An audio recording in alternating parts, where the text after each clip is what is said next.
Vítam vás pri ďalšej recenzii z Vatikánskeho listu filmov, ktoré odporúčil pozrieť si svätý Ján Pavol II. Dneska sa pozrieme na Oscarový klasický film z roku 1966 a to je Človek do každého počasia od Freda Zinnemana. V hlavnej roli máme Paula Scofielda, máme tu ale aj Orsona Wellesa alebo Roberta Shawa, ktorého ste možno videli vo filme Čelusťe. A príbeh sa točí okolo svätého Tomáša Moruša, ktorý teda pôsobil u kráľa Henricha VIII a vlastne došiel moment, kedy kráľ Henrich VIII chcel spraviť vlastne to, že chcel vyhlásiť manželstvo, ktoré mal s Katarínou, mám pocit, za neplatné a chcel si zobrať Annu Bolejnovú, aby mu vlastne mohla dať syna. A následne vtedy aj prerušil styky s pápežom aj takto, takto kvázi, neviem ako to bolo v skutočnosti, ale v tom filme je to podané, že kdokoľvek s ním kvázi nesúhlasí, že to manželstvo s tou Katarínou je neplatné, je považovaný za vlastizradcu, to tak nejak stačí akoby. A svätý Tomáš Moruš je teda taký, že nechce hovoriť svoj názor, akože hej, všetky nám je jasný, že on považuje to manželstvo za platné, to není nejaký spoiler.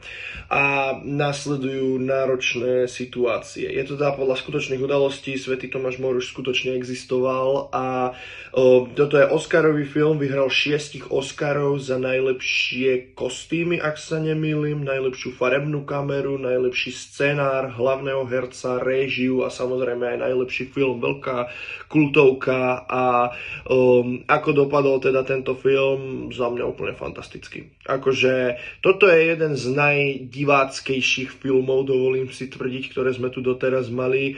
Sú filmy, ktoré sú podľa mňa že náročnejšie, ako je napríklad 7. pečať, čo sme mali na tomto liste, alebo filmy, ktoré sú za mňa že celkom solidne nedivácké, pokiaľ nejste vyložené, že umenie, ako bola Fantázia. Napríklad toto si môžete pozrieť v kľude s nejakým aj neveriacím. Trent Horn dokonca tento film zahrnul ako bonus vo svojom liste filmov, čo si pozrieť s neveriacím. Samotný film je na adaptáciu jednej divadelnej hry a priznám sa, trošičku to v niektorých momentoch pôsobí, špeciálne herecký výkon Roberta Shawa je dobrý, ale pôsobí to tak, že, jak to povedať, keď začne tak ako strašne zvyšovať hlas v tej konverzácii, čo má s svätým Tomášom Morušom na začiatku filmu, tak pôsobí to trošku divadelne, aj keď začne spievať. Veľmi pekne spieva, ako o tom žiadna, ale jednoducho pôsobí to tak ľahko divadelne. Musím povedať, že na ten 66. rok krásne vizuály. Akože niektoré zábery sú také až obrazové. Proste má to taký zaujímavo, je to natočené, to nasvietenie, aj tieto veci sú tak veľmi zvláštne spravené. Pozrite si aj obrázky k tomu filmu, keď tak, lebo tam je to za mňa, že veľmi dobre vidieť taký iný štýl a za mňa to pôsobí extrémne živo. Pôsobí to tak nejak sa mi to odlišuje proste od tako bežných filmov, neviem na koľko percent v tých 60 rokoch vyzerajú podobne tie filmy, ale vyzerá to za mňa naozaj krásne a herecké výkony super, Robert Shaw, Orson Welles je tu iba na 2 scény, to varujem, ale teda je tu a keď som ho videl, ja že wow, tak ako to je hodne veľký hosť v tomto filme.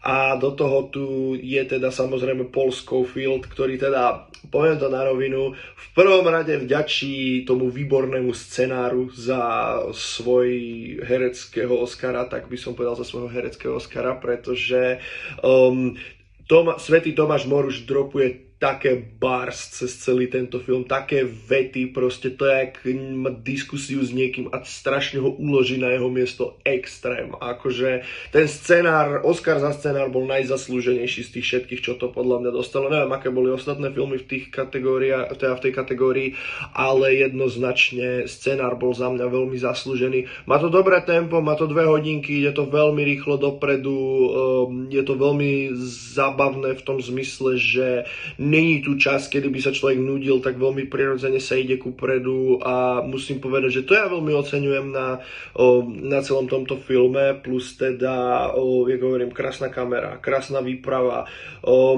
Povedal by som, že možno by som si želal, aby ma to trošku viac akoby hitlo, že v podstate nerozbilo ma to tak emočne asi, ako by som chcel. Každopádne to za mňa neuberá na nejakých vysokých kvalitách celého tohto filmu a hlavne by som povedal, že toto je jednak lekcia z histórie a ešte je to aj príbeh tohto veľkého svetca. Takže jednoznačne odporúčam film, veľmi divácky, môžete si ho kľudne pozrieť aj s nejakým neveriacím a takto. A dodal by som, že určite zaslúžený Oscarový film, čiže veľká klasika a to je asi všetko, čo by som k tomu povedal. Dúfam, že sa počujeme niekedy na budúce a majte sa dobre.